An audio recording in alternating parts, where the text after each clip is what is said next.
Developed as a love letter to the JRPGs that helped inspire it, Cris Tales attempts to recapture that magic of classic JRPGs like Final Fantasy VI and Chrono Trigger, while incorporating modern elements under one gorgeous presentation. Dive into a fantasy story that tackles the past, present, and future as you try to save your home from complete destruction. But before we jump into this review, make sure you hit that subscribe button and hit the bell icon to stay up to date on my reviews. Only 10% of you watching are subscribed, so make sure you get subscribed. Our story begins in a fantasy world across multiple kingdoms under the threat of complete destruction. We play as Cristel, an orphan girl that turns out to have the ability to warp time around her, letting her interact with the past, present, and future. One day her home kingdom is attacked by a time empress who not only threatens her home, but the other kingdoms surrounding the region.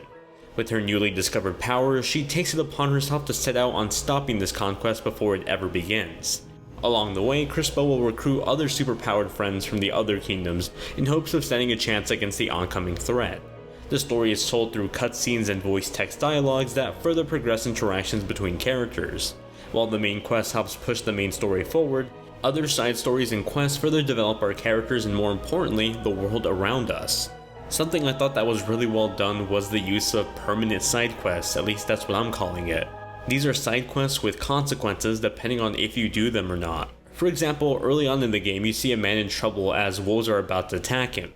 You can choose to fight off the wolves and save the man, but you can just ignore it as well and continue on with the main quest. Unbeknownst to me, I figured I could just come back to it, and by the time I did come back, everyone was gone with just the man's hat left. That was a real eye-opener, and suddenly I knew everything, and I really mean everything, even the side quests, have real in-game stakes, whether doing them is important to the main story or not. And honestly, I don't think I'll ever forget that. It truly is just one of the more impactful moments I had while playing this game. Being inspired by a lot of popular JRPGs, Cris Tales will feel familiar for fans of the genre with one unique twist: time. Being a game revolving around time for its story, of course it would incorporate itself into gameplay. Cristel is able to manipulate time around her, and this doesn't just apply to exploring the overworld, but in the combat as well. When going around towns and different environments, the world will usually be displayed in a three-part view. The left side represents the past, the middle is the present, and the right side is the future. Throughout most of the game, your frog companion friend is able to use the crystals you hold to either leap back or forward in time. As part of the exploration, I thought the concept was a fun mechanic, and it helped add layers of puzzles that incorporated themselves into the story. For example, sneaking into a palace can easily be done by planting a seed and then fast forwarding to the future, then climbing the tree. A treasure chest might be there in the past but gone in the present. I found this mechanic always kept me on my toes, having me scan literally left to right, walking down awkward paths just to get a glimpse of a possible secret lurking in the corner. Now, in regards to the combat, it follows a traditional turn-based battle system that showcases the upcoming move of players at the top of the screen. You have your basic RPG mechanics like attack, defend, item, and skill. It even uses a time-based attack and defense system similar to Paper Mario, although in practice, I felt like the timing could still be a bit more polished out. Some moments felt right on, and other parts felt like there was still some sort of delay. Luckily, when playing on Nintendo Switch, which is what I played my review copy on, there is an HD rumble reaction to these moments that sort of helped reaffirm when something was done correctly, but it didn't completely fix the delay issue at times. Combat follows a weak and strong system where your skills have elements attached to them, and likewise certain elements do better against others. Now, like I mentioned before, you can alternate time in combat as well. For example, you can inflict poison on an enemy, but if you fast forward after, then suddenly all the effects of the poison hit the enemy at once. It's incredibly well thought out, and those powers further develop the more you play and level up your characters. Beating enemies earns your characters XP, earning them better stats and skills in the process. The money you earn from these battles can then be reinvested into health recovery items and weapons for your party.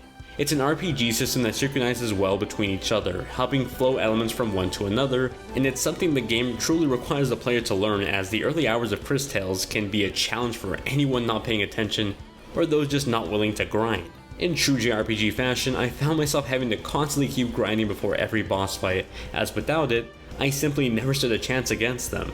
In that sense, Cris Tales truly did feel just like a more beautiful version of classic late 90s era JRPGs. For some, that'll be an instant turnoff, and for others, it'll be nostalgic. Cris Tales has one beautiful presentation that instantly captures the eye of the beholder.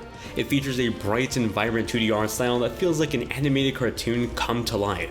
It's truly stunning whether you're exploring the overworld in the middle of combat or just watching a cutscene. I played on Nintendo Switch, technically the weakest platform this is available on, and despite its immaculate visuals, it didn't really feel all that held back on the Switch.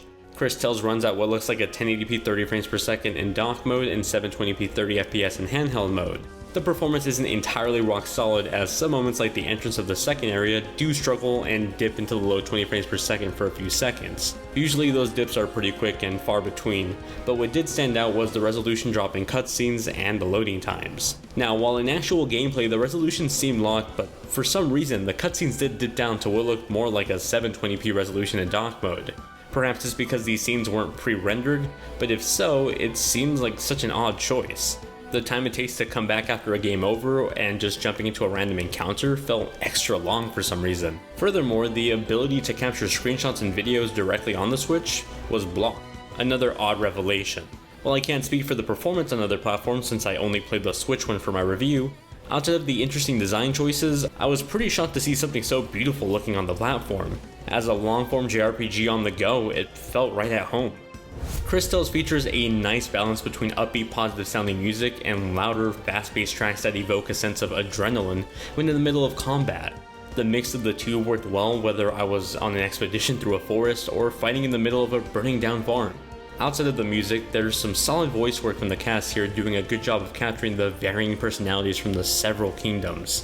An odd element I did notice, however, was the sound mixing. Sometimes it felt like voicing would fade in too loud or too quiet, something that felt like the sound mixing in Sonic Adventure 2, which for those that don't know, isn't the best. Cris Tales is a beautifully designed and presented JRPG love letter to the classics of the past and in some ways, the modern marvels of the genre in the last few years. Its time-altering mechanics are clever and incorporate well on multiple layers from its story, combat, and world exploration. In true JRPG fashion, it can overstate its need to grind, and some layers could still use a bit of polish like the timing of combat and certain visual elements. Yet despite some minor flaws, I found myself thoroughly enjoying the challenge, and especially when playing in handheld mode, it truly felt like JRPG comfort food. Thank you very much for watching my review. If you found it informative and entertaining, then please consider subscribing and maybe sharing the video. I make reviews for the latest AAA and indie games. Here's a challenge for you. If you could only recommend one JRPG to someone that's never played one, what would it be? Let me know in the comments down below. I'd probably go with Persona 4 Golden for its interesting story, great cast, solid combat, and some of the best music in the industry. Anyway, until the next review, I'll talk to you in the comments down below or over on my free Discord server in the description.